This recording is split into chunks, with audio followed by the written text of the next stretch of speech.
What's up, everyone? This is Homie and the Dude, and we are here and pleased to have, what is this, AMA 3.0, number 3. I am going to be the MC. I'm Tom. I am here with the creators of the Sky Zephyr overlay. Tony out in the East Coast, Bodie right next to me here in Bristol, England. We are happy to be here, and we thought we'd switch this up a little bit today. Well, we're going to do a little bit of a blend. You know, the usual kind of picking up all the questions in the Discord channel for the AMA questions, and then also open it up to any other general questions that anyone might have about, I don't know, us, stuff, whatever. Hokage, what's up? Saying yo in the chat. What's poppin', dude? Thanks for joining us already. Thanks for hopping in there. Yo. Hokage. I miss yo-yos. They were fun. They were fun. Yo. Did you have tricks that you did? Did you do like, what is it called? Walking the dog? Is that, no, what's that one? I did this incredible thing with a yo-yo. I would flick it down and I couldn't never get it back up. It would just spin and then it would get like halfway and I'm just like, I don't understand you. But I tried. I gave it the good old college try. You fucking tried. You tried. Well, let me just set the scene here. We are going to have up to 2 hours for anyone that wants to have a conversation about specifically the Sky Zephyr overlay that we're doing for the Kickstarter.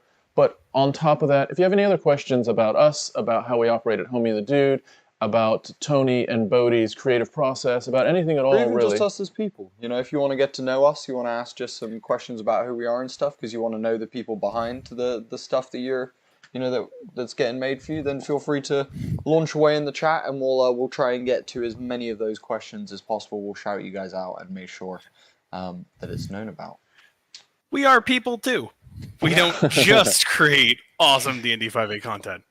So yeah, ask away. Yeah. So here, let's do this.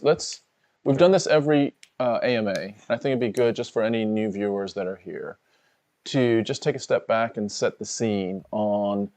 Very briefly now, for those of you that have been here for a while and have heard this before, but just a little bit of a step back and look at the journey a little bit of where we started. I think it was back in, is May feel right to you guys? May, yeah, somewhere around. Comes down to which year at this point. Well, so May, somewhere in that, yeah, for sure. May was sort of the moment, the starting moment for Sky Zephyr combat project. We can do this, we will do this, this is going to happen, it's going to be a Kickstarter. But previous to that, there has been ongoing creation of all sorts of different elements of D&D content, supplements, and NPCs that are stat blocked, and magical items, and spells, and you name it, for a couple years is right, isn't it, Tony? Oh yeah, I think we're at least at 2. I think we started off in May of 2020. Yeah, something like around that. there. Yeah, and so since then we have been dutifully. You guys have been in your lab, and I was talking to Bodie the other day, Tony. I want that to be a live stream. I want you guys coming out of this Kickstarter, or maybe even leading up to it potentially. But certainly, if you're up for it and your schedule is able, I'd love for you guys to capture your creative process, almost like have a brainstormy type live stream where you're just coming up with ideas on things that eventually do become actual, you know, product. But sometimes they don't. You know, some things die on the vine. Plenty of ideas we've come up with have not panned out. Is it maybe most things? I was gonna say it's either most things have either not panned out, or it's we've got a bunch of stuff that, like, if we ever needed to release it, it's always there. Do you know what I mean? Like, we've got so much lore and stuff about our world at this point that, like, there's so many things that we could use that we just don't, because it's like, who needs to know who the 30th cousin of the third god related to, you know, the you know, this, that, and the other. Like, no one needs to fucking know that, like, except for us. We're the only two, you know. What we have had numerous deep, multiple hour conversations on is the deep lore of the Sky Realm and the Land Realm. That there is probably a less than 5% chance any player would ever run into it. Yeah. 100%. That we have for those, stay tuned, future things far into the future. But a lot of knowing that for us helps infer how a lot of things would have then happened into the modern day, right? We're nerds. We like to build worlds. We like to make sure that everything makes sense. If this happens, then, well, this probably happened. If that probably happened, then, a bunch of islands are floating above the air in a whole separate biosphere. Like, logically, it just makes perfect sense. It's cause and effect, really. I mean, that's how which James are super Cameron fun. fell into it, and that's how we've fallen into it. But yeah, dude, I think, it's one of those things where, we've been building for a while, but I think, coming to the head of this Kickstarter, it's one of those things that we feel like is a first good step into the pool of you guys getting to see what we have been working on outside of, just the, our actual play live stream, which has a lot of the world and lore and things like that involved in it. But outside of that, this is something that you guys can not only use in all of your stuff, but also heavily relates to the world that we have and things like that. And that's how it started. Cool. It started with the bigger step back from, and we'll hit your answer your question, Hokage 8900. There is no question. It's all statements. Okay. No, I think Hokage wants to know about our process, our creative process that we like to use. Hey, we can start there. Yeah, I think that would actually be pretty interesting. But do we want to create a monster right now? Just saying. I mean, I'm down for it. If that's what people want, we could create a monster right now that works in the Sky Realm. After we talk about some other stuff. Just a thought. So look, the creative process. So Hokage says, looking forward to hearing about the process you'll use. Also looking forward to hopefully getting to test the system. Dude, we would love to have you test the system, and you're going to be surprised how close we are to getting to that point at this point. And hopefully today you'll also get to see some of what you'll hopefully be playtesting as we are going to be showing you guys some juicy stuff a little bit later. But in terms of creative process, it depends what you're talking about. We have different creative processes for different things. So when it comes to writing the airship combat stuff, that process is a little bit different to when we do stat blocking, as to when we're doing world building stuff. So I guess what I think let's go with Sky Zephyr stuff, cool. and how that process works, and literally take it through the. How you guys operate. What is the schedule? What is how does a meeting look? All of those things. Well, we typically meet on a Tuesday, and it's typically at 3 p.m. my time, 10 a.m. Tony's time, I believe. And thanks, I'm getting those time zones finally down after fucking years.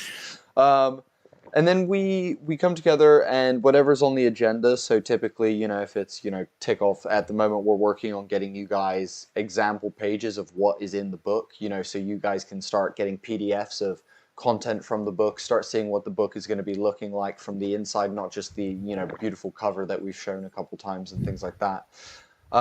And so, for example, if we're working on something like that, I'll be like, cool, for these example pages, we need to tick these things off. Actually, no, that's a lie. I totally lie. We sit and talk for at least 5-10 minutes about absolute bullshit, and we talk about how each other's lives are. We talk about how our partners are doing, and how Tony's house has got another thing wrong with it, and how I'm sick again somehow, and I've come down with another ailment again, and so we just talk the shit for a little bit, and then we get into our checklist of cool, what do we need to tick off for today, and what does that look like? And typically it's us going over stuff that we've written in last time we got together, discussing things that we did last time, then either building on that same thing if it's yet to be finished, or kind of then I would say creating something new and doing that if that's what's required as well. Anything to add to any bits I missed there? I think one of the things that I think we do incredibly well is inferring on one decision how that impacts other things. Yeah. When we're talking about the creative process. So I know we've mentioned in previous live streams that our ships are powered by crystals. but the immediate next question is, what are the implications of those crystals existing? Mm. They could probably be used in ways outside of ships. They must have another use. Why would you have something this important, this powerful, but you only use it for a ship? So how are they reused? And that infers magic items, systems, how even certain cultures are built, right? Because this thing, if you had one of these big enough that had that much power, what could a culture or a group manage to do? And so that's kind of an example of how we will make one lore decision, a big lore decision, absolutely, and then let that ripple out into a whole other plethora. How do they get these things? Maybe certain creatures have an affinity for them. Now we have a whole bunch of new creatures. And all of that can come from, in this case, did come from just what is the power source of a ship. Yeah. Which is so much fun to spiral. that spawned actually a big chunk of our campaign. Our actual play campaign was literally that question of what powers the airships, and it was like, oh, okay. So what if you have a really big jet? Oh shit! What if people were able to move, not like, oh, if you can move like a lump of wood and some metal that you've put together, what could you move with a really big gem? And so that actually led to the main plot of our actual play at the moment, which is pretty fun. But yeah, that's definitely a good example of how we go about. We definitely look at all the angles, and I think as well the beautiful bit about what Tony and I have is that we're both super creative and look at things from very different angles. Like 90% of the time, we though we see like eye to eye, we look at things from different angles. And I think because you're this mad wizard who can come up with, crazy things, and I'm this like low magic fucking dude who's like, yo, I want to make something that punches people in back alleys. We balance each other out, and we get to this nice like middle level of where you get like kind of what I would call unique creations that are balanced and leveled and like good for what they're meant to be used for, I think is how I'd put it. I agree. I think what I noticed. Go ahead, Tony, and then I'll give an overview of kind of from a third party perspective. I was just going to add, just to build on what Buddy said, I think we are very good at keeping each other in check. I tend to be a little bit more on the cool, this is an idea, but how do we translate it into mechanics? I'm a little bit more mechanics focused, and Bodhi, multiple times where I'll be like, well, what if we did this? Like, well, we'll give it this cool ability. I'm like, that's awesome. Makes no sense. Yeah. I love the ability. Makes no sense in this context. Like, how would that even work? And I'm like, no, you're 100% right. I'm going to save that to my library of abilities. And we'll come back to it later when we find an appropriate time. And then there'll be other times where, Bodhi will be like, what if we had to do this? And I'm like, yeah, that's cool. But translating that into an ability makes it like CR20 stupid broken. Yeah. And I don't think we want it to be CR just today. Yeah. So there's a lot of, that's a great idea, but maybe we save it for something more level appropriate or more lore appropriate, which has, that almost like an innate checks and balances to ensure that nothing gets too out of hand, is something I think that has been a blessing.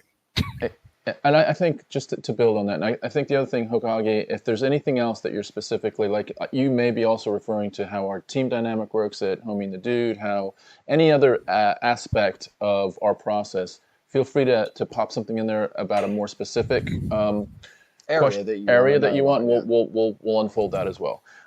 But I think for the purposes of the live stream, we also have a collection of questions that we want to go through. But before we get to those, can I just add my comment that I was, it's a reflection on how you two operate. I really love how you guys,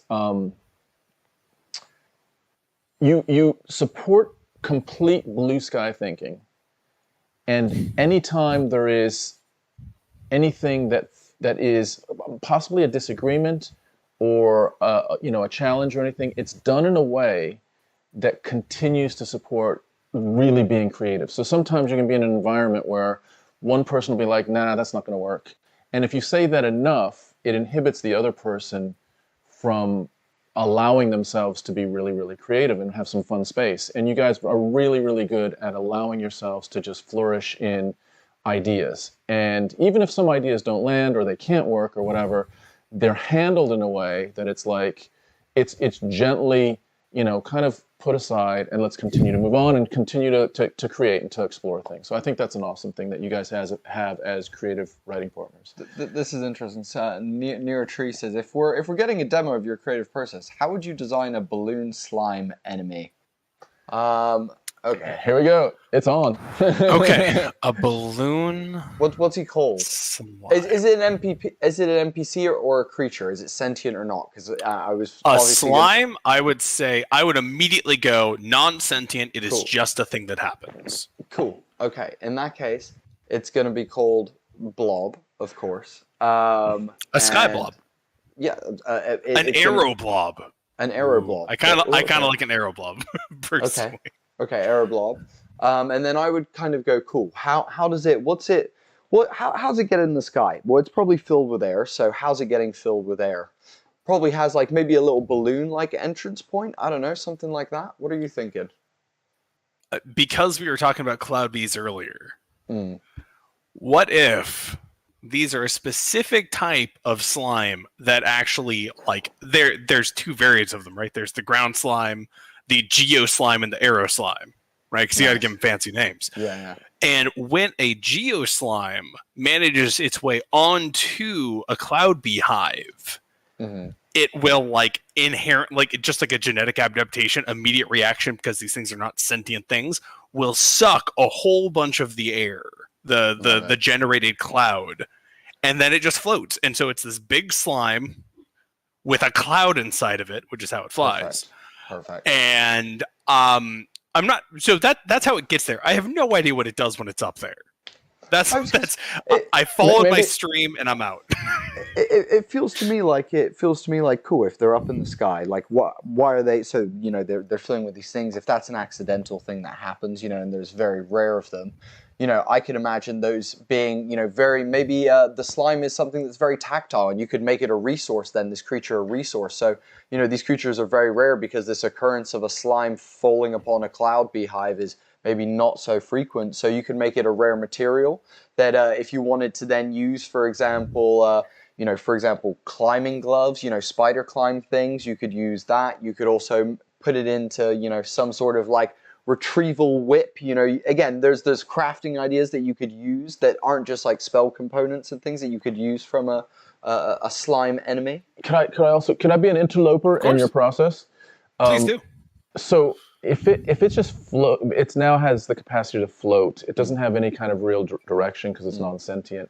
But I'm almost picturing like a Venus flytrappy type thing. So if something accidentally bumps into it, it's a junker. It's just trapped to it. It just there's consequences. If you bump it, like if a bird flies into it, or like that type of thing. So actually, maybe you can't even see the slime at this point because it's just covered in fucking shit. It's just covered in like bits and bobs from the sky.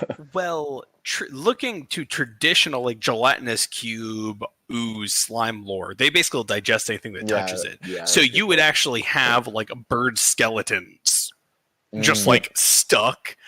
But on top of that, Bodhi, what you were saying is super interesting because we have discussed a naturally forming arrow ooze. But we could also say that due to the just the gelatinous nature, that they are far more durable than man-made balloons. Ooh. So you could easily see a merchant's guild raising oozes and then forcibly turning geo oozes to arrow oozes and then using them as like transport blimps, right? Where you could then apply like a harness to it and then have like almost like messenger birds, but they like, literally just fly this balloon with a package on it, like Amazon drones. You literally basically you attach a small flying creature to one of these arrow slimes. You attach your package to it, and merchant delivery service. See, guys, do you see how this literally? Do you see how this works? You asked for a flying slime. We gave you Amazon drones. You're welcome. That's how these things happen. You just watched it live. You just watched the magic unfold. And that's pretty much how it goes. That is how it goes. One of us will suggest an idea, and then we'll just riff off each other. I never would have gotten to the point of Amazon drones if Bodhi hadn't mentioned people using these things as a resource. And so you just witnessed the birth of the arrow slime. And the thing is as well, like that is a very, very representative moment of the process. And if we collected all of those moments, you'd have thousands. And I was about to say, that moment right there not only gives you a creature, it gives you a process that people are doing to make it. It's giving you like something to rear and grow. It gives you a whole merchant's guild that now specifically use this delivery method. You have slime herders. There's so much potential with that. Yeah. Right. Let's move on to another question. So hopefully that gave you a bit of a peek underneath the kimono there, near a tree. Hokage this is being says, recorded, right? So we don't lose any of that? Yes. I want to make sure that we can go back and now I got to stat out an arrow slime. Sorry, continue. There's another one from Hokage, and this is possibly a little bit more specific. So, interesting problem I ran into when players have a flying ship. How do you prevent them from avoiding any single problem that isn't coming directly at them?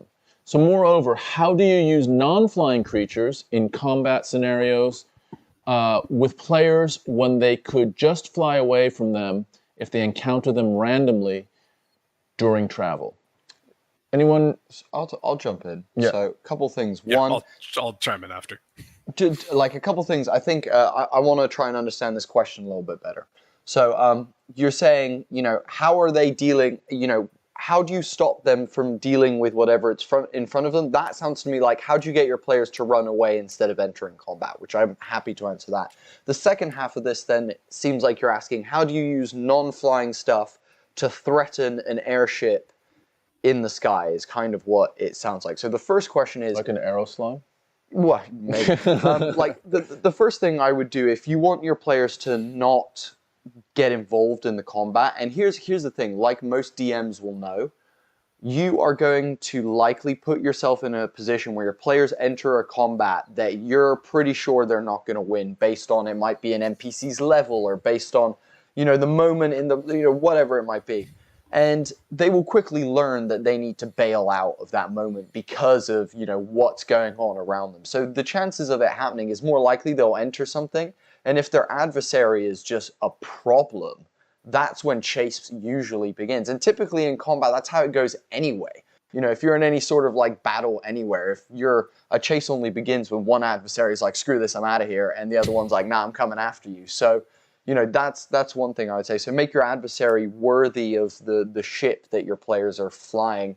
Think about creating a dragon or something, or maybe, one of the creatures that we have in our thing, using one of them to, counter some of the stuff that your players have on their ship so that, it does become a closer battle and forces your players to be super strategic and also think about, do we want to actually just get the fuck out of here? And another way to do that is simply, you can have things flying past. Like if you're a tiny little like 4-man airship kind of situation, and there's a giant Imperial dreadnought with hundreds of guns on it and like weapons on it and stuff, like you're going to turn around and go. It doesn't matter. Like you're not going to engage that. So that's how I'd say that. I meant the opposite. I'd like to encourage them to engage things that are threats, but sometimes I'm short on flying speed. So how do I ensure to get them fight anything that doesn't have a traveling? Okay. It doesn't fly at them while they're traveling. Okay, there we go. That makes a little bit more sense. Tony, do you want to jump in? Sure. I think a lot of it just comes down to giving them a reason, right? When you had mentioned like engaging something on the ground, I immediately came to awesome giant fortress. I don't know why that popped in my head, but you have giants who can throw rocks. That's their thing, and they hurt like a dump truck. But it's all about motivation, right? Why do the players want to? Definitely. So, in this random example, the giants if you're thinking of something like giants are big in your campaign, not assuming they are, but they happen to be in my head at the moment. You could have this group of giants had recently gone and completely raided one of the players, village or something.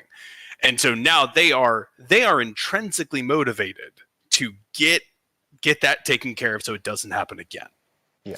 And so a lot of it, and that's just a matter of talking with your players, right? Like, hey, let's work this into your backstory.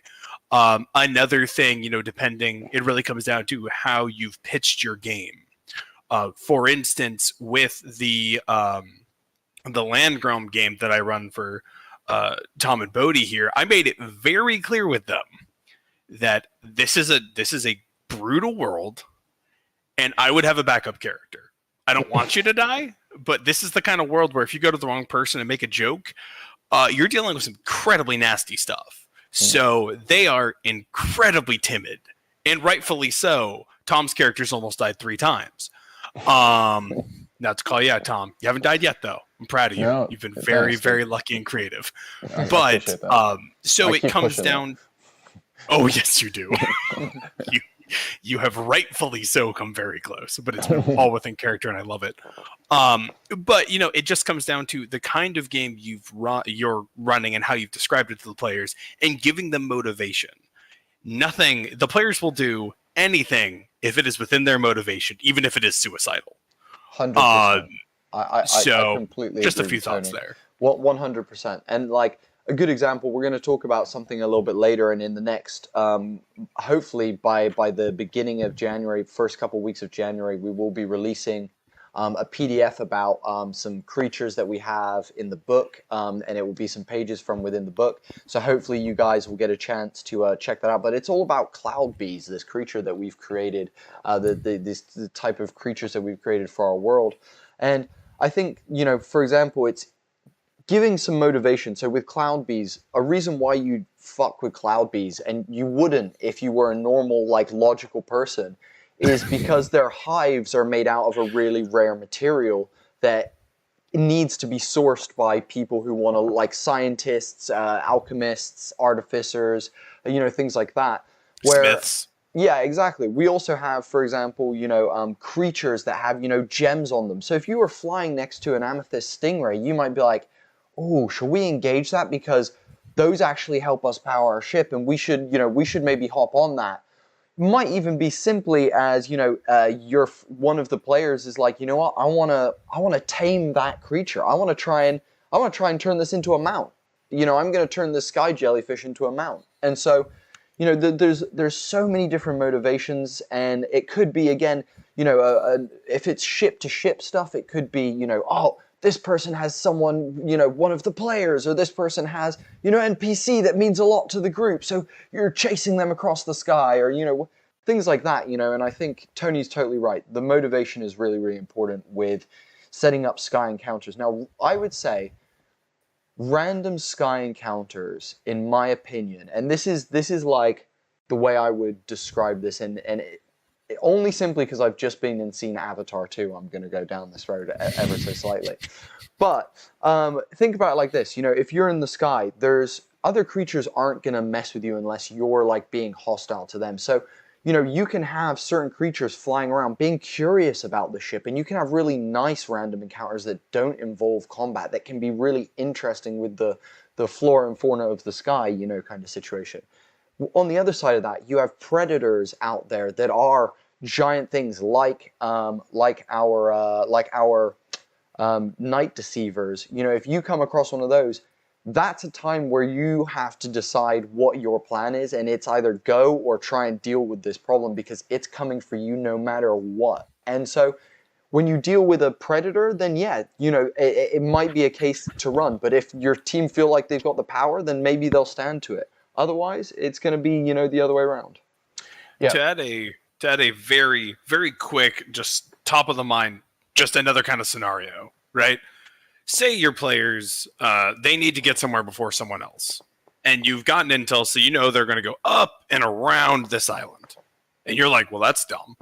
We're going to make up time. We're going to go straight through the island.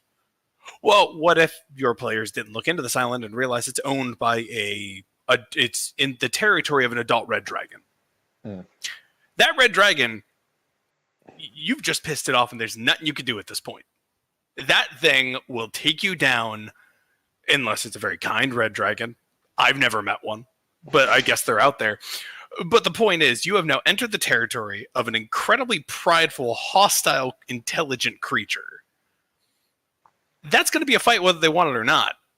And it makes perfect sense within the world because they tried to take a shortcut that their adversary didn't.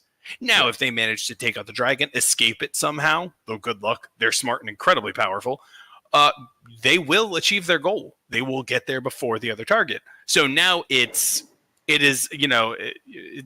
tense moment where the players have to decide, we need to get there or something bad happens, but we now have an adult or ancient or whatever red dragon on your butt. It's the trench run. It's the trench run from Star Wars. Yep. That's what it is. Okay, let's put some context to the stream right now. So there's a couple things we do want to share with you, and we're going to reveal some stuff real quick, but let's just go through, for those of you that are waiting to hear kind of what this whole, this 3.0 AMA is going to be, let's look at a bit of an agenda. So we're going to share, can you go through the elements that we're going to share? And we may even share something pretty quick just to get that up. So we'll be sharing the front cover again. We will be sharing a couple of pages that are within the book that we will then be sending out as a PDF on our Discord server. So if you haven't joined our Discord server yet, there's a link in the description. And we'll also be sending that out in our next newsletter, which should be coming out very, very soon as well. So that link will contain the first PDF of this entire Airship Combat Kickstarter process.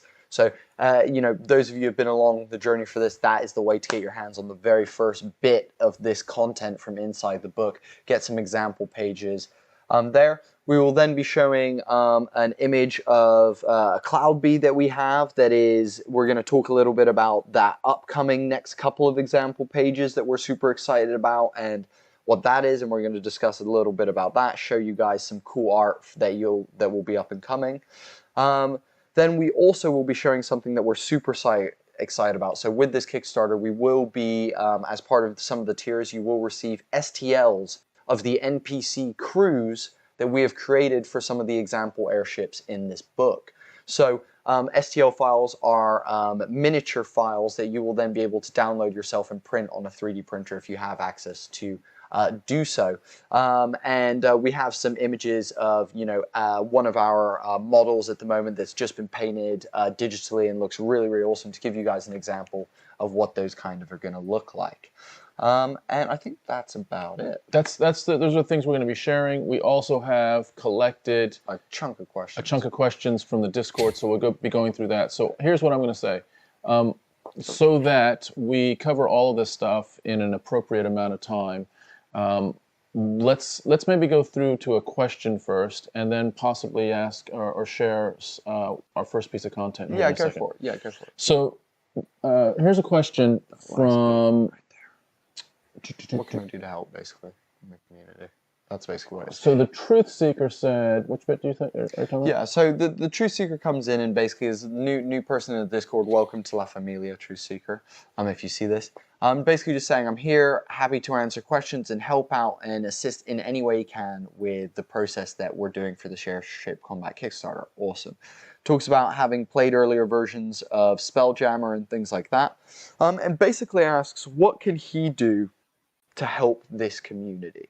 And I think that's a killer question, and it's one that, we really appreciate that. Like, that kind of mentality is awesome, and we super, super appreciate that. So, True Seeker, thank you for that. Do you want to talk about that, dude? Do you want to talk about that a little bit? So, as far as the community, we are super proud about the community that is growing in the Discord and on our newsletter. So currently the Discord is, reaching 600 people that we like to describe as being super supportive, super creative, fun. There's some nice memes that are being popped off on most days, but it's a really kind of positive community that has a lot of creativity and ideas in it as well. So this is the type of thing, like today is the type of thing that we would love you to support either by asking whatever you're curious about within this system that we're creating. this is the type of forum to ask those questions, or in the Discord to populate those questions, and then we'll circle back to them like we're doing right now on the list. Beyond that, I was gonna say, I would say beyond that, it definitely sign up to our newsletter. It just helps us continue to grow. The newsletter is literally, we're about to precipice 1,000 people who have subscribed to our newsletter.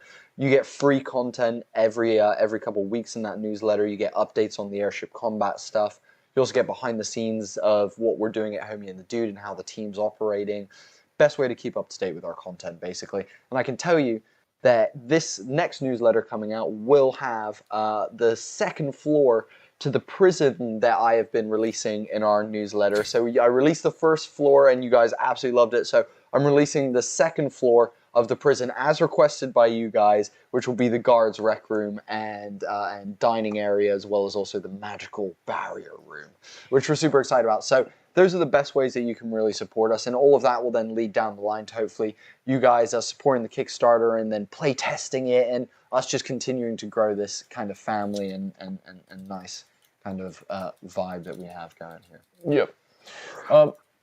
Okay, so let's go to a question from the Discord. So this is from, apologies for massacring your name here, but it's Ranksaroth. Hopefully that's close. And Ranksaroth asks, curious to know the format for the ship combat system. One thing about the TTRPG and air combat was the pesky third-dimensional thinking process. Tracking the altitude of even two ships is tricky at best. Seeing position on a board is easy. At altitude, not so much.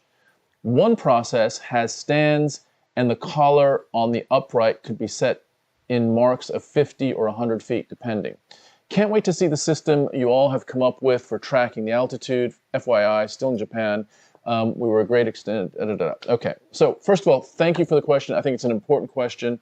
It's one that we have spent lots and lots of time on, and over to you guys, to whichever one of you wants to tackle that. Tony, you go first, and then I'm going to follow up because it relates to our first PDF that we're releasing. So cool. Go for it. So I don't remember if we've actually talked about how we approach altitude, but we could share in broad terms. What we've done, because we agree, the less by foot tracking you have to do when handling these things, the better, is we have actually divided the sky itself into layers, if that makes sense. So you'll have, like, at the bottom is the surface of the Earth, or if you're in a sky, like the docking layer. You don't want to go lower than that because it's not great. But then each different layer, there are mechanics to move up and down, and there are rules in how these layers interact. This one makes so you could just keep, if you wanted, like a D6 next to a ship, and you could just spin to what layer it's on. And that's very easy to do compared to, well, you're trying to fire, but you're 257 feet away, so let's pull up Pythagorean's theorem. None of that here. Just none of that. Nobody wants to do that kind of math. So instead, especially for kind of, air combat, that's how we have it. There are rules for, moving up and down. Another thing is the way, because of kind of the overall height of each of these, they also have different properties. So it adds this kind of tactical angle of not only is it easy to run, but now moving up or down may have an additional tactical advantage other than just moving away, depending on what the air zone has. If you go specifically, you may want to go specifically into a storm to escape or to take coverage, or maybe your ship works better in a storm because of some specific parts or a class or a background you have or a feat you have, or specifically what your ship does.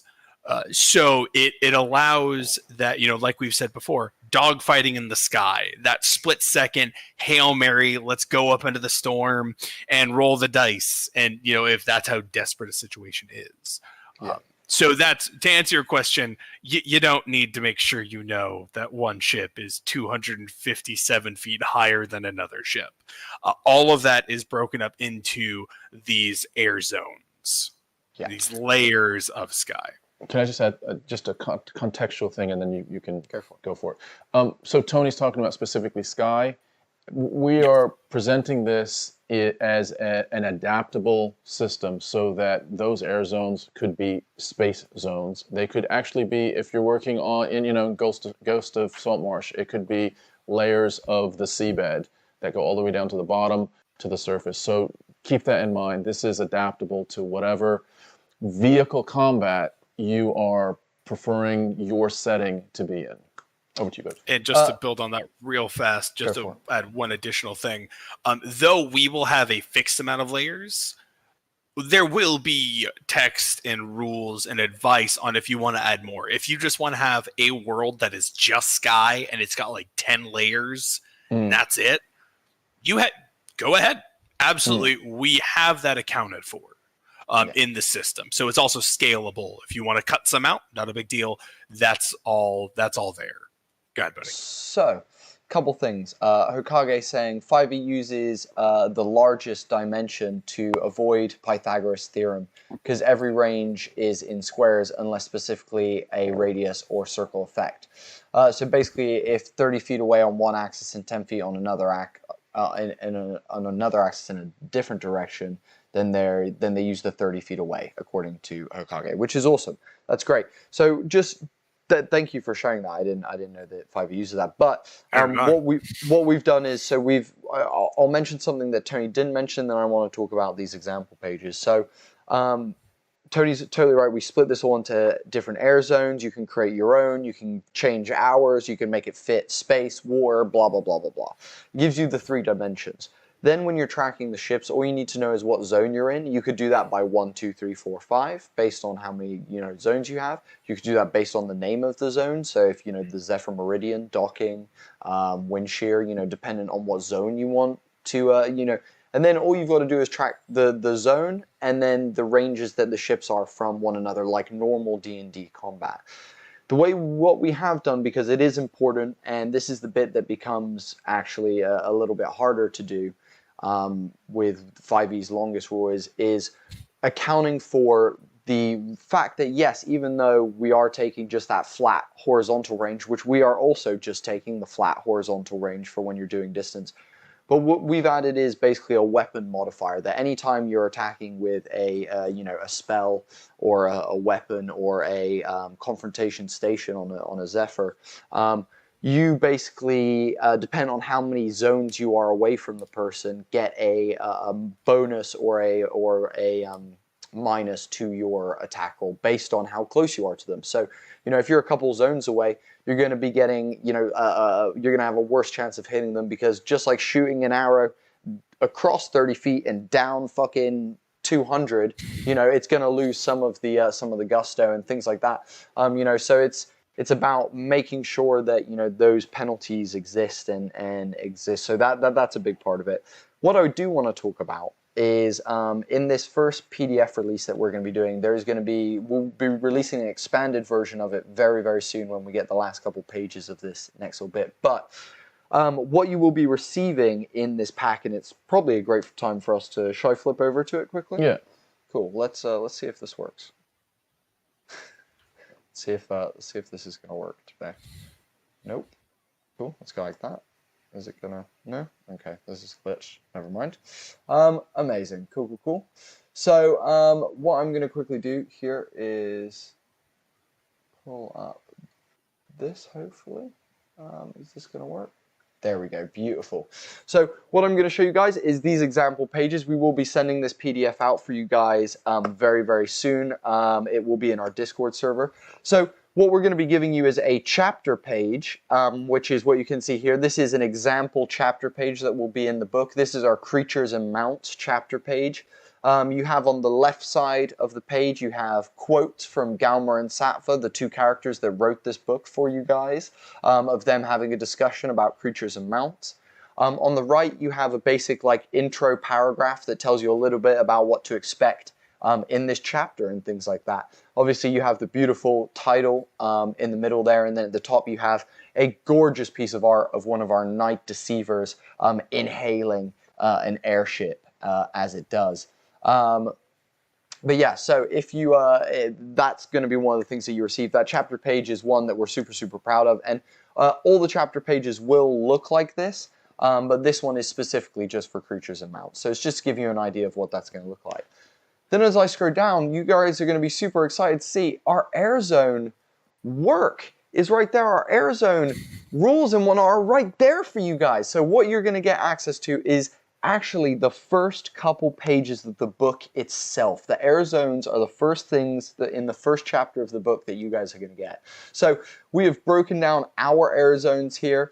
We've got a little table here at the bottom for some stuff. And not to mention as well, we have also given you guys how you can build your own air zones. We've given you a good chunk of all of that already. We have a couple more pages that connect to this section to do with wind direction rules that we've kind of put in that will be coming your way very, very soon as well. But we're going to be releasing this so you guys can see what we were just talking about is right there for you guys. We will be showing you what those air zones are all about, and we will also give you an opportunity to create your very own air zones if you want to as well with this very first PDF. But you can see our gorgeous layout as well. We've tried to go with these like blue accents, this font that is quite interesting. I'll zoom it in a little bit as well. Let's do a little zoom in for you guys as well. That way you guys can let me not do that. There we go. There you go. So you guys can see a little bit more of this. So you can see we've got this nice blue accents up here in the corner and things like that. The font we've used is really like flowy and like an ethereal. Airy. Yeah, exactly. Like an air. You can see our gorgeous table here that we absolutely love. Loving that table, and it's looking absolutely spinning, absolutely pucker, absolutely lovely. So yeah, this is what you guys will be receiving. What is pucker? Pucker is like, oh, it's real good. And it's an English term. Americansi. By the way, that Night Deceiver, that's a front view of the Night Deceiver. You can actually get a side view. Actually, there's two side views of the Night Deceiver on the website, on the Sky Zephyrs landing page on the website, which there are links to that in the description. So if you want to see the side view of that Night Deceiver and get an idea of the size, the mass of it, but also its body shape, it's a pretty cool creature. Yeah, so we will be releasing these 3 pages. Like I said, they're actually not connected. The Creatures and Mounts chapter page does not belong with the Air Zone section, but we wanted to give you an example of the Creatures and Mounts chapter page, as well as also giving you guys a bit of body and a bit of text and something to sink your teeth into a little bit. So we're super, super chuffed to show you guys that. I am going to quickly hide that from the page and then flip back to us. Hello, we are back with us. We missed you. Yes, exactly, Reven. Fucking exactly. A foggy light, ominous light glowing and piercing through. Yep, nope, getting sucked up and dead instantly. It's bad times out there if you encounter a well, not dead, just eaten. Just eaten. This is true. This is true. This is very importantly Being true. eaten is not the end in some cases. It's not the end. So we're super excited, and we will be doing it. So if you aren't in our Discord server, make sure you click the link in the description, go to the Discord, click the TTRPG role, and then in the next day we will be sending out that PDF to our entire Discord server for you guys to check out New Lover and give us some feedback on, which we're super, super hyped about, guys. We're super, super, super excited. Go for it, Tom. No, continue. I think maybe what we will do, let's go to another question while we've got questions here. And then if you have any questions that are coming through in the chat, we'll hit pause and we'll jump back into the chat. Yeah. But I want to cover these from the Discord that we've been collecting for about a month and a half as well. We've done that one. Cool. So this one is from Platinum Bullet about a month ago, maybe about 3 or 4 weeks ago. And Platinum Bullet, first of all, thank you for popping the question in. And here it is. So one of the things I was wondering about was how you manage speed and turning. With average characters, it's not too much of a worry. They're running around a field and can turn left if they need to. For a giant ship, though, turning is going to take time and effort, or in other words, a significant amount of its movement for the turn. Can I hop in? Yeah. I'll dive in here. Okay.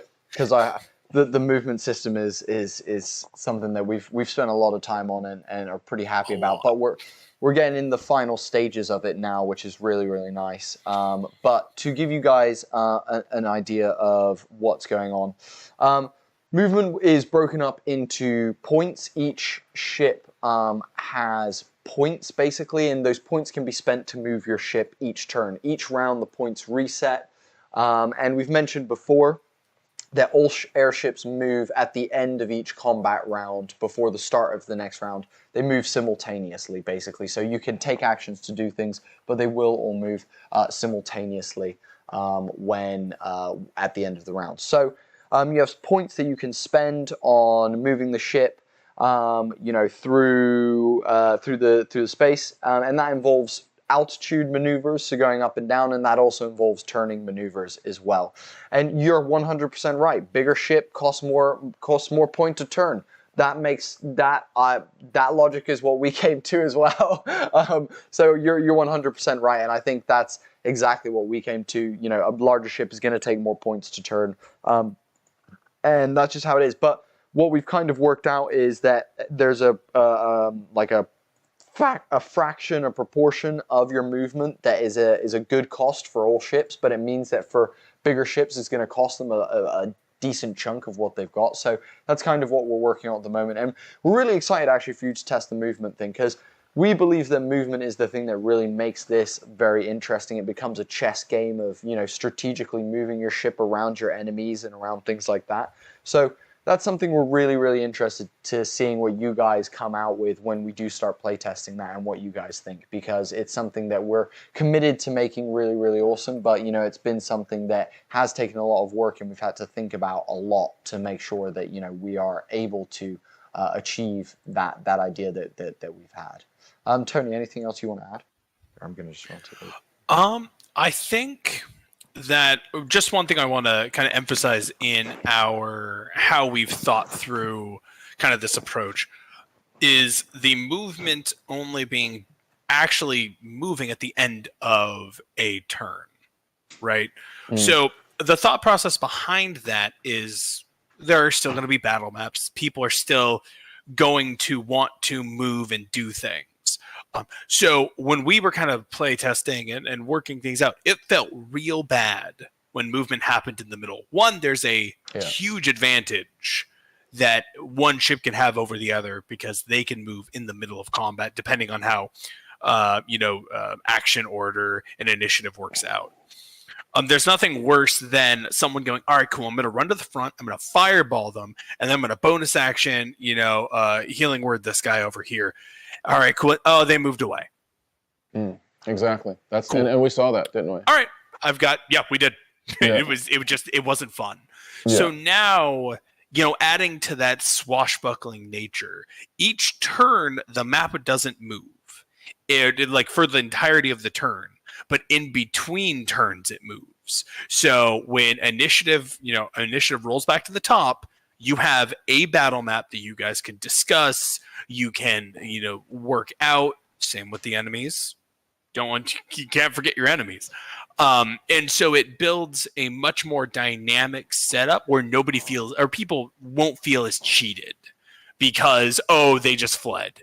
It's the beginning of the turn. Cool. I get an action before anything changes, unless a spell or something like that. The way I kind of picture it is like you basically, you decide what you want to do, then the DM decides what they want to do, and there is no order. You both lay your cards down at the same time. So then those two decisions now have to kind of relate to each other and whatever that is. And if you've decided one way and it could result in the two ships colliding. It could result into someone having a decided advantage. You picture one ship stopping and another one going forward. There's all kinds of strategy in there that really opens it up, and we really love that. That's a big part of what I think differentiates us in our Sky combat. Sky chess. Is one thing. One of our playtest scenarios that we've gotten to run a few times. with Drismond. You guys know that. The rest of you don't. Maybe one day. We'll see. Stretch goal. But with Drismond, yes. I hope you guys all get to meet Drismond. I hope we get there because my favorite villain I've ever made. But aside from that, there is a lot of trying to predict their movement. And yes, as a DM, you get to hear their conversation. They don't necessarily get to hear yours. But as a DM, this also gives you the power to make it as dramatic as possible. Or if you guys want to go completely, just crazy, you could make a rule that you have a little card, a little piece of paper. You write down what you're going to do, and you put it face down. You flip them at the same time. Two ships are probably going to crash. Everyone's going to die. It's going to be terrible. But hey, if you guys want to play it that sharp, you could do that. That's built in the system. Yeah, and I think, remember, it's not just horizontal movement. Like, this is where the zones come in as well. So as part of your movement, you could be like, okay, we're going to go forward 50 and down a zone. Or we're going to go 45 this way and up a zone. That type of thing. And so all of that becomes a three-dimensional chess game, which we love. We absolutely love. Nothing is more fun as a DM than the players going, all right, we're going to do this, we're going to do that. And then the ship just dips. Exactly. In our case, into a actual roiling cloud, which is the lowest zone. Which is the first thing I did to them. He popped up, did his thing, and they're like, all right, here's what we're going to do. And he just dipped right back down. And they're like, I guess we're going in. And so they did. It was awesome. But it was just the funniest thing. Just watching them like, we anticipated 7 moves. We should have gone to 8. Yeah. The 8th one was dipping into the cloud. It's one of those things that, and Hokage mentions this in the chat, says, this explains the game of wits when you have to bet where your opponent is going exactly. And when he asks, or they ask, when do ship-mounted weapons fire? During player turns? Yes, during player turns. So what it will be is, ships move and end up there, then all the players take their turns, and then ships move. And it means that then you have the locked in. It means that during the turn, you're not having sliding ranges that are, shifting and whatnot. It just means per turn you have, a one range, which we believed, in 6 seconds, realistically, we felt was reasonable, because then at the end of those 6 seconds, there can be a decent shift, and that kind of makes sense for movement-based vehicles. So, yeah, I think that answers that question. I think our tagline. It's so much fun. Yeah, swashbuckling combat came from that specific little creation that you guys made. That's what made it into swashbuckling combat. Because otherwise, it was a bit predictive. It was frustrating at times because you felt like I'm doing something. I think it's gonna be really creative, and then someone just had it almost like what would it be like? Someone reading your mind always, and them just always being one step ahead of you. And it was taking a lot of the fun and creativity out of it. So yeah, this is the swashbuckling combat secret sauce. Okay, good questions. Hopefully you get a picture of that. Let's look at another one from the Discord. So just a follow-up from Platinum Bullet. Is there a document or website or something where we can see what questions have already been asked?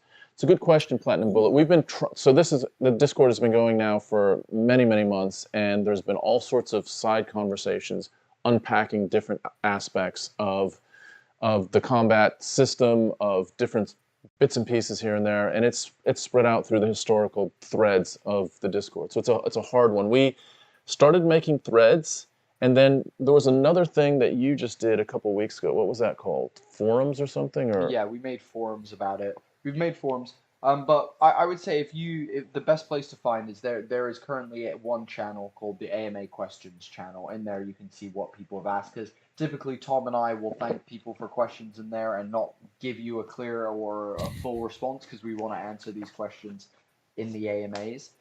Which is why a lot of that chat often doesn't get full answers and things like that. But it's something because we want to answer them in here. So that's a good place to do that. As well as that, if you're interested outside of that, in terms of documents, we will be releasing a PDF and website. We also have a website if you want to find out more about this. There's actually a nice chunk about this and information about this on our website. If you click the D&D newsletter link actually in the description, it will take you to that page and will give you a lot of info about it. But It also gives you a chance to sign up to the newsletter if you want to as well. Those links are I just dropped those links in all the chats across the platform. So on Twitch, YouTube, and Facebook, you should see a link for the landing page for the Sky Zephyr on the website, and then also a link to the Discord if you don't have either of those or much of that. Okay, let's move on. So Baz GC says, in 3rd and 3.5, they both also had maneuverability. That was conveniently kept to 90-degree turns, rather than the varying movement arcs and angles you normally see in tactical games, which use a length and then an angle. Those tactical systems aren't as reliant on a grid, though, so they can have that flexibility a bit easier. And then he just quickly, or they just quickly correct themselves and say, clearly I meant 90/45 for the most part. And that was their reflection. And it just so happens we also sit within the 90/45 rule. We have a couple of turning options. 90 degrees is one, 45 is another. The reason we have limited it to that is because we, in playtesting, realized that if a ship is able to 180 and then like in a single turn, like to fully 180 an entire, like if you think of boats, like I think is how me and Tony ended up thinking about this in planes. You can, like, on an axis, spin a plane round. You can, on axis, spin a boat round. Now, you can if you drop a fucking anchor, but you're still doing an arc. Do you know what I mean? And so we've made it the same thing. So based on that, there's certain ships that allow you to do more, but typically we have you being allowed to do one turn-based maneuver per turn of combat. Outside of that, you can do whatever, you know, like speed adjustment, things like that, going up and down as you please. But the turns are typically, we allow for one turn-based maneuver per round of ship movement. And so that could be a full 90, which means it takes you 2 turns to get your 180. Or it could be, but you've also got to account for the fact that there's still forward momentum and things like that, which I won't even dive into at this point. Yeah.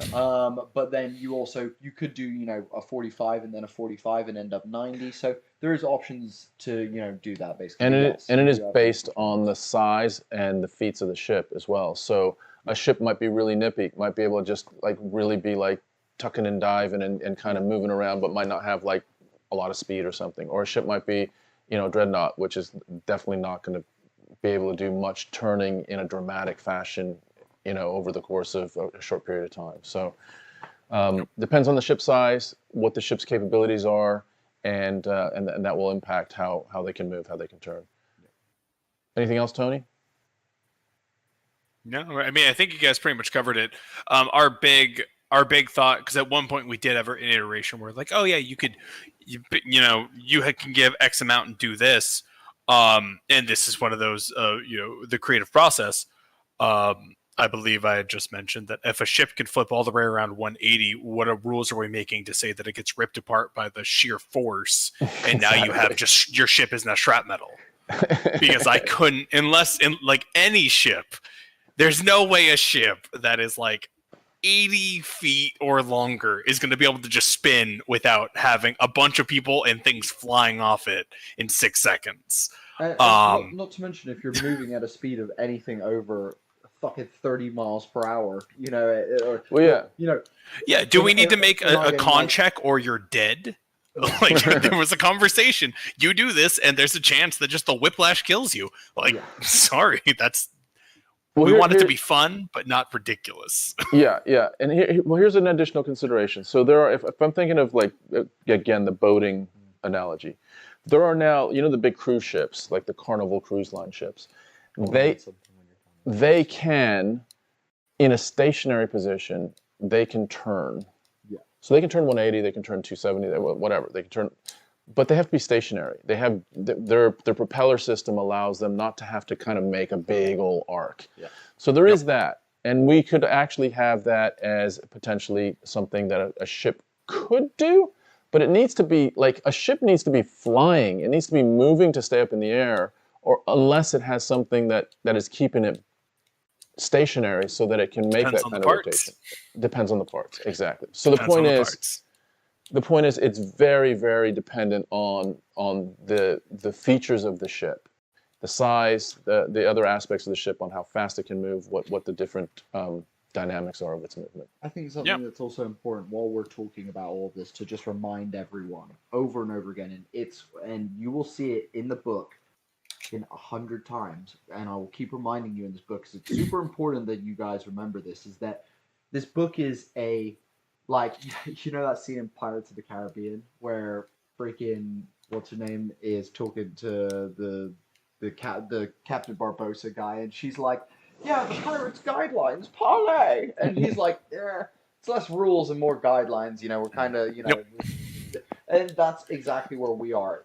Though we've made this system to work with the system, if you want to alter it and go about it your own way, so if you want to make it in space and a ship could 180 and use thrusters to manage their spatial turning, which is a lot more reasonable for a space situation, you can customize anything and everything in this book, and that is super, super important. It might break things. It definitely might break things. But what I will say is there are more than 100% of what we've got. We've made it so that you could make it fit your system. Use this, not use that. Adjust this to make it do this. And I think that's such a big part of it. It's like that's why we've written, cool, build your own air zones so that you can make it in any way that you want. And it can be as simple as like, cool, I'm gonna add another wind direction to our thing. I'm gonna add,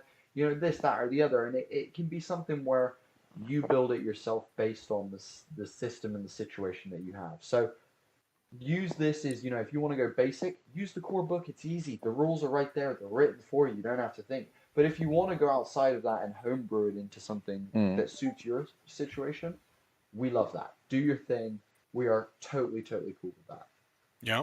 The only thing I'd add to that is just remember that Bodhi and I were GMs. So there are 100 things that I have found online or in any of these books here where I went, that's an awesome idea. Changing that, though. We've all done it.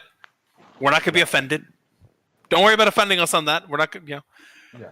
We know how it goes. We also, being game masters, also want to make it as simple as possible because we don't want to have to do extra math. And that has been a lot of... There have been numerous times where, hey, what if we did this? We had this. And then one of us just be like, that's way too complicated. I wouldn't do it. I can't expect anyone else to. Yeah. So, though, obviously, do what you will. This has been made this entire system has been made from we know that GMs have 1,500 things going on at any one given instance, and now we're throwing you in the air. We have tried to make that as approachable as possible so you can get to the cool part, which is actually running the game and having fun and blowing stuff up and doing all the crazy stuff. And we also hope to mitigate some of that crazy DMness because adding rules anywhere is going to make it crazy no matter what. The whole, idea that... sorry, I've just lost my train of thought just for that message. Well, that's all right. Remind me where we're at. Sorry, I just... No, I think what I was going to say is to that regard, how simple it is or how complicated it is. So we do have a preference. I think my general preference is to be as much role play as possible. But we also do accommodate. If you are loving crunchy stuff, if you actually do love the numbers, you can ratchet this up. You can ratchet it up and make it as crunchy as you want. You totally can. You can make it way crunchier if you want to. This is very crunch friendly. Yeah. Very crunch friendly. So what I was going to say is we're actually trying to help you guys out as well, complementing some of this complication and adding new rules by creating a GM combat tracker and a player ship combat tracker. And what it will be is something that you can print that will be dry erase, that if you want to go get it laminated or something like that, something that you can go print yourself, or even if you just want to print ones that are paper that you could write on and use an eraser, standard old school character sheet style, then you can do that, and it will have kind of like a mixture of like a DM screen and like an initiative tracker. It's going to give you parts of the ship that you're going to be able to fill in. It's going to give you the zones. It's going to give you a little bit of info, and hopefully it will just condense it all down so that you don't have to be like flipping through the book every couple of minutes, because we also really don't want that. And I know for me as a GM, I constantly am surfing the internet for resources that simplify that process for me, instead of having to actually leaf through a fucking paper book, which, while lovely to hold in your hand, is great. But in the moment, in the middle of a D&D set, like when you're trying to find out what fucking power word kill it does exactly, It kills. It's Oh, not, exactly. It's not the moment. It's not the moment. But yeah, I think that's important for us to say. The whole Have we decided? customization thing is really big. Have we decided whether we're including a DM screen in the Kickstarter? Is that still to be debated as far as whether it's going to be a stretch goal or if it's going to be a part of We're it? definitely going to be including the GM and player trackers. I think the DM screen is something that we're debating at this point because We want to, We want to. but Yeah. there's a lot more production, logistics yeah. than that. Yeah, I'm just picturing Alex Getting artwork. them made. Yeah, That's the issue. yeah, and it could be a cool That piece of art would be stunning. the piece of art would be awesome. Fucking like a armada battle going on. Yeah. So Don't could, get me excited. I want that. So that could be something that is. Would you say it's a stretch goal or a tier? The DM screen. It'll be a stretch goal. Stretch It'll be a goal. Yeah, yeah. If anything. Hokage saying, yeah, I might be stealing that end of turn ship movement idea for a home game. Lol, dude, please do it. We love it, And when we get the book out to you, we hope that you can properly get those movement rules and utilize maybe that section of our book for your game and keep all your stuff. That would be great to see as well. And definitely gospelize what you're hearing, dude. If you think it's cool, fucking shout it out to your players, shout it out to to other forums, anywhere else to get more people on board. I think it's something that, again, we play tested it. It's fucking cool. So hope to spread the word that way as well. Also, The one thing I'll add. All right, go ahead, buddy. I was just going to say, though we can't share too much about some of this stuff, I just want to make it blanketly clear. We are going to set you guys up so that it is as easy to run this as possible. Yeah. That is our goal. Mm. That is all I will say. They've sworn me to secrecy. I want to shout out to Bellissima. Yo, Nick, thank you for showing up in the chat, dude. It's been ages since I've spoken to you. A player friend of mine who I used to play in a game with. What's up, dude? So awesome to see you, man. Also, so we've gone through the questions that we had on Discord at the moment. Do you want me to quickly see if there's been any more? Do you want me to just quickly? Sure, and then it might be good to share. Yeah, and then we'll share the last little bits and round this bad boy out. Let me have a little look. See. Have we got anything else? Nothing there. Let me just have a look out here. No, I think we're all good. Cool. I think we ended up all right. Yeah, I think we're all good. Cool. Amazing. So, no more questions in Discord. That's all done. So, I'm going to switch back over to the other page so you guys aren't going to see our faces, but we're going to start putting some stuff on screen for you guys to enjoy looking at quickly. So, first thing I'm going to do is just re-show you guys the front cover of the book, just for anyone who hasn't seen it. This is what the front cover of the book is going to look like. Remembering that the book is called Sky Zephyrs, Galmer and Sapper's Comprehensive Guide to Airships and Sky Combat for D&D 5th Edition. Galmer and Sapper are the characters that Tony and I created that represent us. They're NPCs that are us in our world. They're the ones that were in the book alongside with Tom's character, who's in the background for a lot of the. You'll see a lot of the chapter art and things like that, and we've included the characters a decent amount throughout the book. And each chapter has a quote from the characters as well, which is cool. If you actually find, and you'll probably find a representation of that book cover, if you zoom in on it, you will actually see those characters in there. You'll see Tony's character on top of the blimp, casting. What spell is it casting right now? He's using Mage Hand to lift an arrow into a magical crossbow. And Bodhi's character is at the helm, but looking back, saying, "Fuck, there's a firebolt coming for you, fucking Tom." And I'm on the fan there, trying to repair some shit that's smoking and shit. But I can see another firebolt coming right at me. So, in the spirit of you guys missed our fourth member. You guys missed Luna. of the yeah. Silver Oh. Sphere. Oh, there is My one cat of that. familiar that ate a banshee. That's true. That Luna is right there. Luna is right there. Luna's So right that's- there. She's not here with me. She's sleeping, but still. So yeah, we're really proud of the artwork. The artwork is, yeah, I think the other thing that I think is really cool about the artwork, sometimes you get a lot of different artists working on things, and thematically, it kind of fits sometimes, and it kind of doesn't fit sometimes.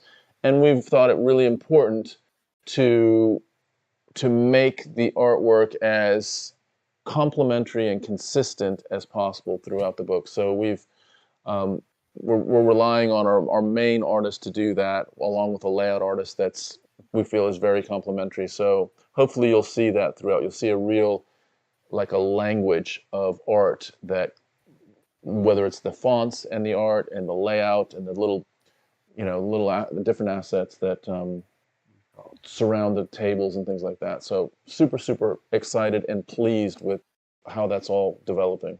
100%.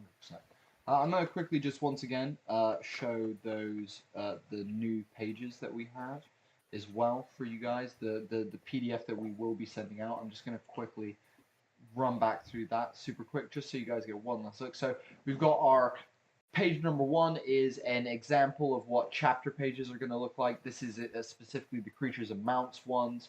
On the left, you have quotes from Galmer and Sappa. On the right, you have an intro. At the top, you have a gorgeous piece of art with a funky title in between that. Then following that, the second page is actually the very first page of chapter 1 of our book, but it's the beginning of the air zone rules within this book, basically, and talks about our air zones and the effects that all has. And then the final page, page 3 of this little PDF that you guys will all be receiving in our Discord tomorrow, is how to build your own custom air zone, and we'll be getting an updated version of this with a couple more pages in a couple of weeks for you guys. But this is what we want to give you just to start off with.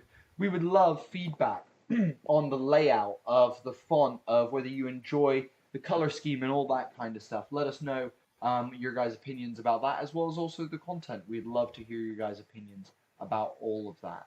So that's that. Next thing is, let's talk about minis. Should we talk about minis? Sure. Talk about minis. So, Yes. I'm going to put this on screen quickly for everyone. So, what you should see now is a little slideshow of a mini that we have, one of our NPC crew members of one of the example airships we will be giving you guys in the book. For you to run in your games if you can't be bothered to build an airship or something like that. You then have the ability to just use an example one. And what you see on screen is a character that belongs to one of the airships. Her name is Fiore. She is a half-orc pirate and is a joint first mate. She shares the role with someone else. And is a ferocious warrior, a super badass person who is very, methodically spoken and very articulate. So what you have, though, is this gorgeous STL, and we will be providing with some tiers of the Kickstarter STL files, so mini files, basically, for you to print out minis. This is an example of what one of those minis would look like if you painted Fury. And we'll be providing, I believe, when the Kickstarter finally goes through, we're hoping somewhere between 16 and 20 STLs that you will be able to use yourself to print out and create minis of these crews. So if you do anything in person with your players, you'll have those be able to, do it on the table and things like that, which we're super stoked about. Do you want to talk a little bit more about this process and what the art team have gone into? Because you work closer with them than I do at this point, based on the fact that I'm doing so much writing and whatnot. Do you want to dive into that a little bit? So the art team consists of Victor and Josh at this point, but we also have someone that's remote that's doing some test printing. His name is Ignis, of the resultant STL. So Victor, his primary. Let me take a step back. The first step is to take artwork that has been created from a character, and that artwork is actually created by our artist that's done the book cover and the other aspects of the book. That artwork is then transitioned into what we call a character sheet. The character sheet is something that that Josh creates for Victor, and then Victor takes that character sheet, which is kind of like, it's almost like a description and a format of what that character would look like on a 2D piece of paper, transformed then into a 3D STL file. So the character sheet is first. Sorry, it's usually like, kind of like T-pose. T-pose. It's called T-pose. Yeah, T-posed out, and then that is passed to Victor, and then Victor will take a while to build a platform, to put it in a pose, to then build out things like texture, clothing, hair, weapons, all sorts of stuff that takes a while, because basically it's almost like building out. It's almost, sometimes we call it mashed potatoes, and moving those mashed potatoes in aspects of that look like clothing, look at Fiore right now, all of those wrinkles and pleats and her teeth and her braids and skull and swords, and I mean it's pretty insane. So that takes Victor a period of time. Once the STL file is completed, we then send that STL file to our print tester, Ignis, and Ignis will print test the STL files to see if they are actually printable. We don't want you to get STL files from you and then for you to say, what the fuck, my printer isn't able to print these. So we take them through a series of test prints, then we come back, modify, make sure that it's all cool. And then from there, this step is just sending that STL file back to Josh, and he will color it out and sort of texture it out so that you can see a real representation of what an STL could look like if you took out your very fine paintbrush and painted it up and then used it as a mini in an IRL game. So yeah, so that will be available to you guys pretty damn soon. Quickly, actually, Hokage hopping in the chat again with a question saying, question, if both ships move at the end of the round, how do you lock in movement to avoid players changing their minds when the enemy ship moves first? Or avoid the DM making too smart choices as when they see the players first move? So the answer to that is in two parts. How do they lock it in? So the way you do that is you make a player who is at the helm use an action to choose what they do. Then that's them locking in for that turn. Now, another player could come in, switch places with them, and do another set of actions if there's any movement left, if you wanted to, and then you've got to deal with both of those kind of movement things if that's how you want to do it. But to the question of how do you stop that whole like almost metagaming situation is one thing. DMs are constantly dodging that metagame. In some cases, we actually live in that space, and it's a lot of players don't often realize and things like that as a GM, you're constantly making decisions in that space, and often cases it's not to fuck players over in most happenstances, it's to see players succeed. And so that would be one thing I would say. So, but also I would say if you do really want to make it super like separated, no one knows, it's very like you have no idea. If you're doing it online, you have the player who's choosing to do the action send that action, to a chat or a channel that no one is accessing until it gets opened up at the end of each turn, or something like that.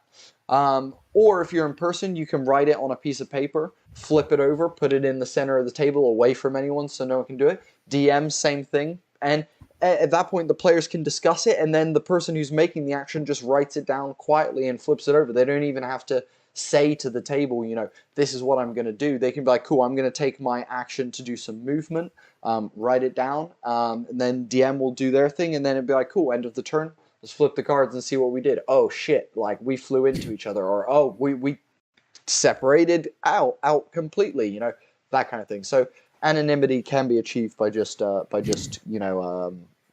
blindfolding the situation, I guess is how I'd describe that. Yeah, anything to add to that, Tony? No, I mean, I think the main idea is to ensure that nobody has that advantage, right? Nobody gets to move first, nobody gets to move second. It's the movement happens at the same time. And so we try and set it up, and so the battle map is constantly shifting. But it's also, it depends on what kind of DM you are. If you're a, me versus the player DM, you may want to come up with rules where you don't have that inside information of knowing what they're doing. But a lot of us DMs are all about, what is plausible and what is going to make the best story. So having that information, behind the screen isn't necessarily a bad thing, depending on the kind of game that you and your players are running. It gives you a lot of power to make things incredibly dramatic. Yeah. While still keeping things fair. So yeah. Great. I think. Do we have any other assets? That's everything, isn't it? No. I've got. You got more? Yeah. I've got one more. All right. One more for everyone. So can I just also add to the STLs? So Bodhi said there's going to be 16 to 20. What we've done is we've basically separated it out into crews. So we have about approximately 4 to 5 STLs, NPCs. yeah, per 4 crew. to 5 characters per crew. And so you will have Infuri as part of a crew that, she has a role, and there's other aspects of crew titles and things like that. So picture it that way. So there'll be 3 or 4-ish crews that will be part of the core Kickstarter. Yeah, 100%. Cool. Last thing to talk about is what will be coming up next. So we spoke about the next couple of pages of the air zones will be coming out. The thing that will be coming out after that is our first example pages of what creature and the creature and mounts section of the book will look like, what stat blocks and things like that look like on the page, and whatnot. So first of all, I just want to show this piece of art. This is a fluffy little worker cloud bee, who's very, very adorable and very hard to resist. Also very useful to anyone traveling in the congestion air zone.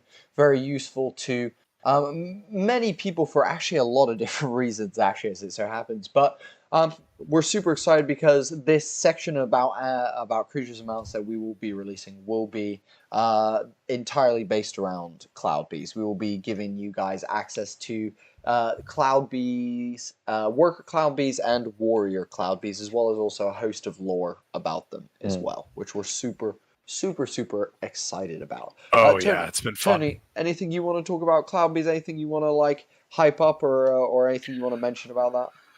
So you were talking earlier. We were talking about trying to engage in combat in the sky with the natural thing. Now, cloud bees are a perfect example, and depending on which one you want to throw at your players, excuse me, I got so excited I couldn't talk. Will determine how you want this to go. For instance, worker bees, bigger, scarier, do more things. They have their own hive tactics, which is super fun. Warriors. But imagine... What did I say? Did I mix the two? Yeah, it's all good. Okay. Well, I can't talk or think.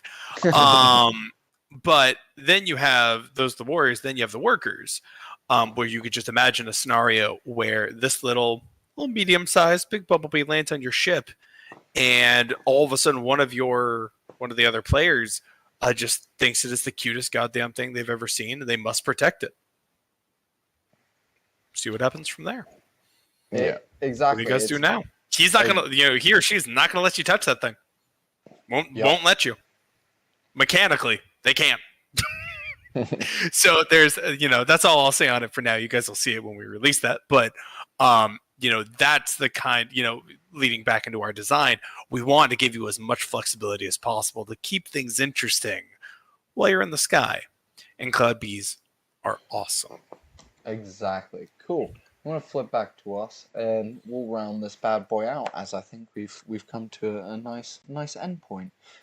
Anything that you want to add, Tony? Anything that you want to say before we kind of end this? Anything you want to say to the masses? Just it's been a blast. Always have a great time doing these. Looking forward to the next one. Happy holidays to everyone. Yeah. We'll be back. Don't you worry. We'll be back. And bring your questions. Yeah. Bring your questions. 100%. Let's have some fun.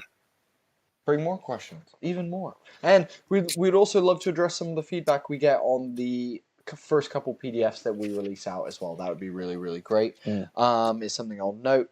Other than that as well, make sure in the description there's a bunch of links that you can see down there as well. If you are interested in keeping up to date with our content and getting free D&D supplements to use in your games that I have maybe even used in my games, because I actually release a lot of stuff that I don't actually use in any of the Skyrim stuff. Like, for example, this prison map that I've been using for another campaign that, you know, it is set in the Skyrim, but it's a completely different campaign to our actual play. So if you're interested in that, it's completely free of charge. There's a link below.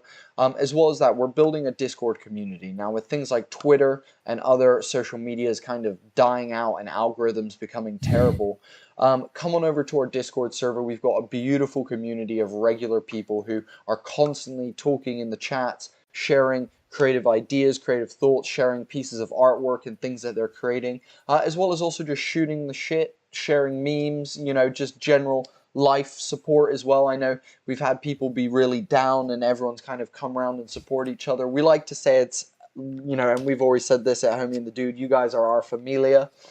So, you know, having you guys be a part of that would be an absolute pleasure and an honor. And again, it's just a good way for you to stay in contact with our amazing community and get the best from our community, as well as we also have amazing creatives in there. Final thing I'll say about the Discord server, if you happen to like mixed martial arts, another good place to hang out as well. We have a good section for that. Link in the description for all of that. Anything else from you? Next thing that's on my radar is putting together a Kickstarter pre-launch page.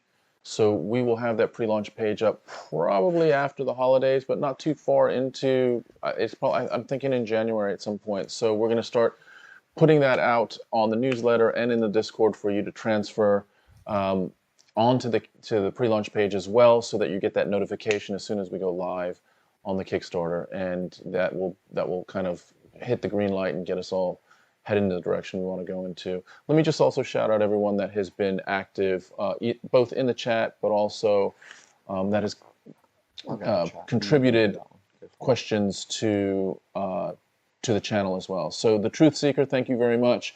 Ranks Aroth, thank you. Platinum Bullet, thank you so much. Baz GC, you're a homie. So thank you very much. Shout out also to Near a Tree, Hokage 8900. Shout out to Reven, our man. Shout out as well to who else was it? I saw another one in there. Where did you go? Velissima as well. Thank you all you guys who came into the chat. And also, guys, just generally thank you for supporting us on this journey. Like, we will be doing another live stream tomorrow, Tom and I, which is our Metacast, our end of year live stream, which we're really, really excited about, and we're looking forward to having some fun with you guys on that live stream, where we'll just be recapping fun moments throughout the year and stuff that's been going on. So yeah, we'd love to see a bunch of you guys there, and it's going to be mainly about thanking you beautiful people, because we can't do this without you guys. We do this, you know, for and with you guys. So, you know, thanks for just being part of this fucking journey and getting us to this moment and every moment past this. We appreciate every single one of you very much, more than we could ever put in a message or anything like that. So just want you to know that, yeah, it means a lot, very, very much. Anything else? I think that's it. Tony, you have any closing thoughts, remarks? Good to see you again, homie. Yeah. Back at you guys. Yeah. Happy holidays. Happy holidays. Yeah. If you guys are celebrating, have a great holiday. Spend time with family. Love one another. If you're not celebrating holidays, enjoy that no one will be fucking about and everyone will be in their house. Go do some shit. Go get out and enjoy open spaces that won't have people in them. You know, that kind of thing. But anyway, have fun. Thank you so much, guys. Right, we'll catch you.